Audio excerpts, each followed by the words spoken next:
de masa. Para hallar la masa de un cuerpo cuya densidad de masa varía, utilizamos la integral doble de función densidad de masa por diferencial de área.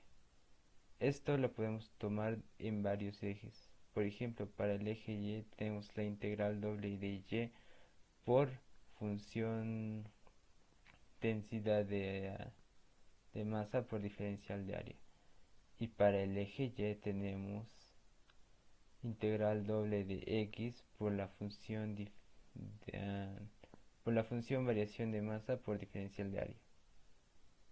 Ahora, para hallar el centro de masa, que es un punto cartesiano, utilizamos las siguientes fórmulas. En X, para hallar la componente X del centro de masa, hallamos la masa respecto a X y lo dividimos entre la masa general. Y para el punto Y, utilizamos la masa con respecto al eje X y lo dividimos entre la masa general. Ahora, ejemplo, hallar la masa y el centro de masa de una lámina que está acotada por x igual a 0 a x igual a 3 y por y igual a 0 y y igual a 2. Para hallar la masa de esta figura utilizamos la integral doble de 0 a 3 de y 0 a 2 de x y cuadrado por diferencial de y diferencial de x. La densidad de este cuerpo está dada por la función x y cuadrado. Ahora, para hallar los componentes x y y utilizamos sus respectivas fórmulas. Ahora, para el cálculo de la masa general de la lámina, pues integramos la función de masa y su resultado nos va a dar 12. Ahora, para x multiplicamos la integral doble de x y cuadrado por y lo multiplicamos por la inversa de la masa general y el resultado es 2 tercios. Para el eje Y hacemos lo mismo, pero tomando como referencia al eje la integral doble del eje X, cuyo resultado nos va a salir 2. Ahora, el resultado de las integrales nos da que la masa de esta placa metálica, supongo, es de 12 unidades cuadradas. Su componente en el eje, el centro de masa, cuyo componente en el eje X es 2 tercios y su componente en el punto Y es 2.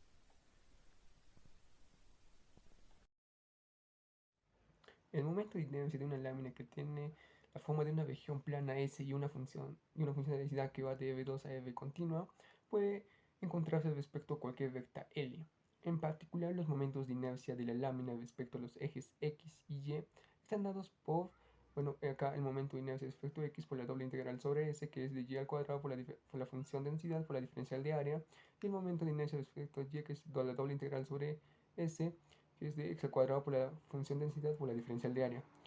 Y el momento polar de inercia alrededor del origen O está dado por la sumatoria de estos momentos de inercia que van a ser la doble integral sobre S, que es de x al cuadrado más y al cuadrado, todo esto por la función densidad por la diferencial de área, ¿no? Y bueno, una observación es que consideramos a un plano XY una lámina S, que tiene una densidad continua que va de M2 a R. Entonces los primeros momentos van a ser M1 y M2 de ese respecto a las vectas x igual a y igual a.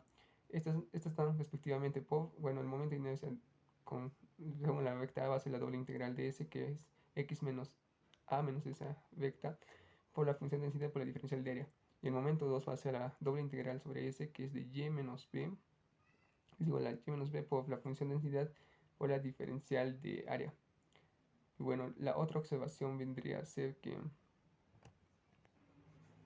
los momentos de inercia de la lámina es respecto a las vectas, y también la vecta L1 que es de x igual a y z igual a 0, y la vecta 2 que es de y igual a b y z igual a 0, y la vecta 3 que es x igual a y igual a b, y así respectivamente, ¿no? Entonces el momento de inercia de la vecta 1 va a ser igual a la doble integral sobre s, que va a ser de x menos a al cuadrado por la función densidad diferencial de área, y el momento de inercia 2 respecto a b va a ser la doble integral de y menos b, todo eso al cuadrado por la función densidad y la diferencial de área. Y por último, sería la doble integral de x menos a al cuadrado más y menos b, todo eso al cuadrado, esto por la función densidad diferencial de área. Y la última observación sería que el radio de giro de un objeto respecto al eje L es el único EV definido por EV, que va a ser la raíz cuadrada del momento de inercia sobre su momento, ¿no? Donde I es el momento de inercia respecto de L y M es la masa total del objeto.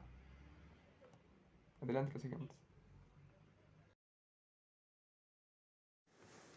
Continuando con la exposición, ahora yo les voy a hablar sobre el cálculo de la masa.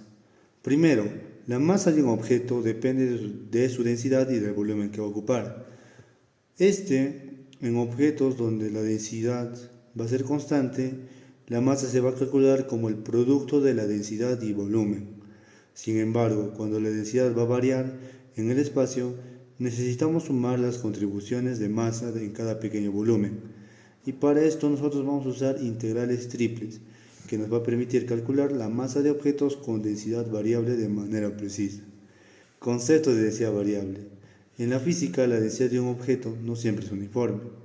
La densidad va a estar representada por ρ de x, y, z, que va a depender de las coordenadas de x, y z, como ya lo mencioné, ¿no?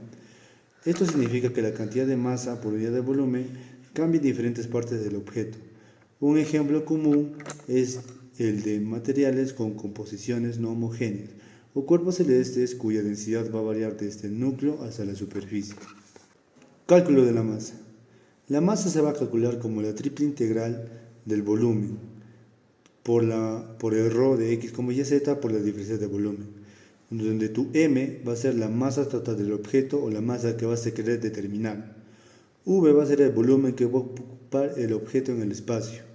Rho de x, y, z va a ser la densidad en función de las coordenadas x, y, z, medida en unidades de masa por volumen.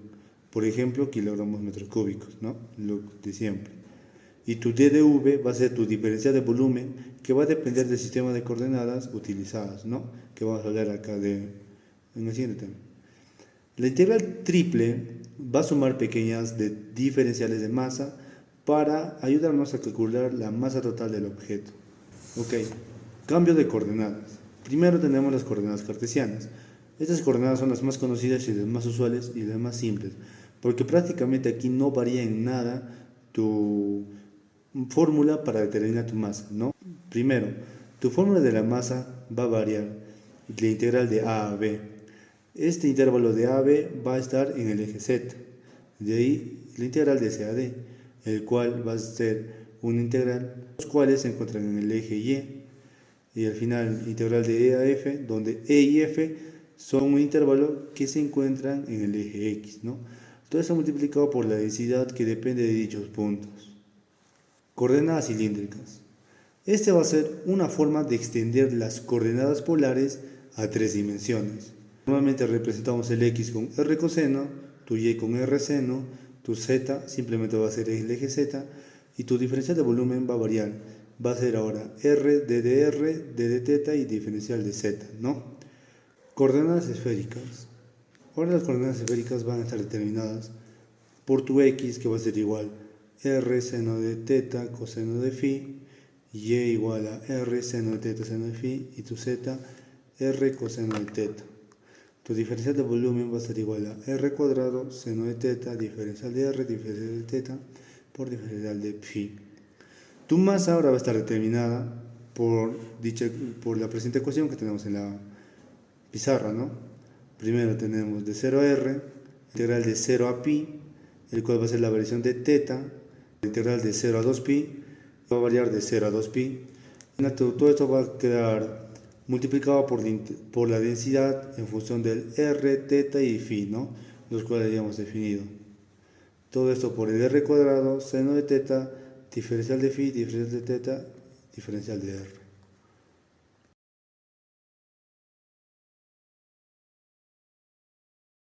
Ahora daré a conocer un ejemplo práctico con el siguiente problema, el cual dice lo siguiente. Calcula la masa de un planeta o de un cuerpo esférico con densidad que varía de forma directamente proporcional al cuadrado de la distancia del centro del planeta, cuyo radio es de 1000 kilómetros. Para la solución de este problema, primero debemos hallar la ecuación de la densidad y nos daría lo siguiente, que la densidad es igual a radio cuadrado, que esta puede interpretarse que la densidad va aumentando de forma exponencial a medida que nos acerquemos al centro del planeta.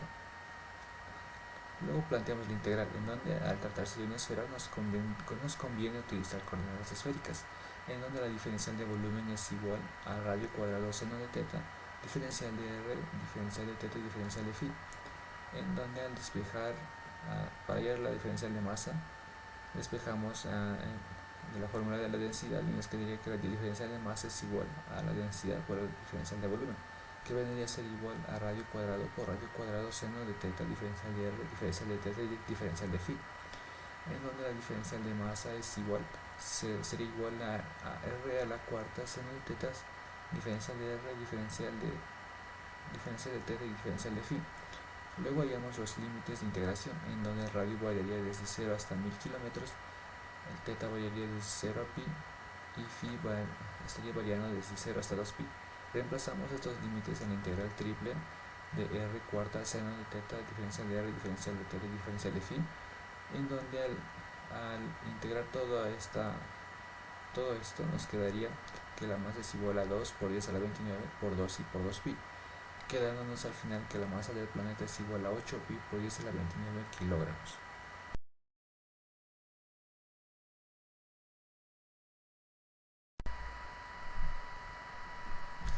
Ahora hablaré sobre las aplicaciones de cálculo de masa.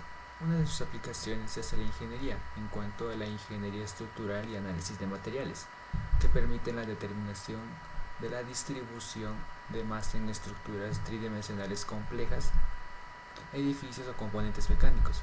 Esto es esencial para calcular tensiones y deformaciones, así como también permiten el análisis de densidad variable en materiales compuestos, donde la densidad cambia según la posición dentro del objeto.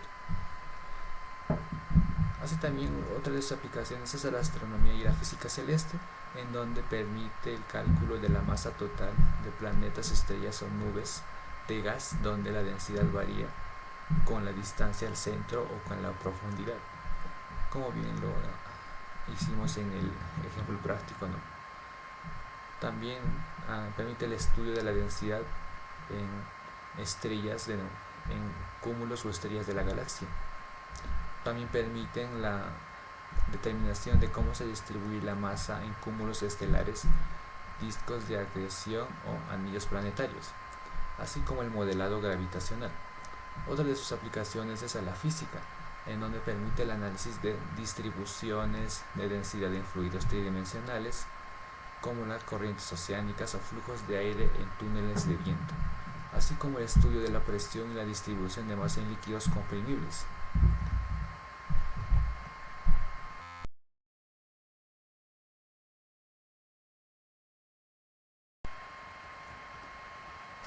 Ahora hablaré sobre las ventajas de las integrales múltiples. El uso de integrales múltiples ofrece una gran flexibilidad y poder al resolver problemas multidimensionales en ciencias, ingeniería y matemáticas. Permiten modelar de manera eficiente sistemas con distribuciones de propiedades no uniformes y manejar geometrías más complejas.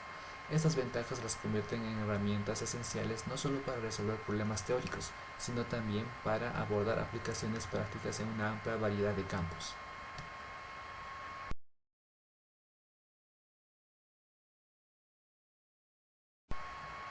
Por conclusión, podemos decir que las integrales múltiples son herramientas esenciales en matemáticas, física, ingeniería y ciencias aplicadas, que permiten resolver problemas complejos que involucran distribuciones espaciales y multidimensionales, desde el cálculo de masa y volumen de cuerpos con densidad variable hasta la modelización de fenómenos físicos. Gracias a su capacidad para simplificar y resolver problemas multidimensionales, las integrales múltiples continúan siendo un pilar clave en el estudio y análisis de sistemas en diversas áreas de la ciencia y la tecnología.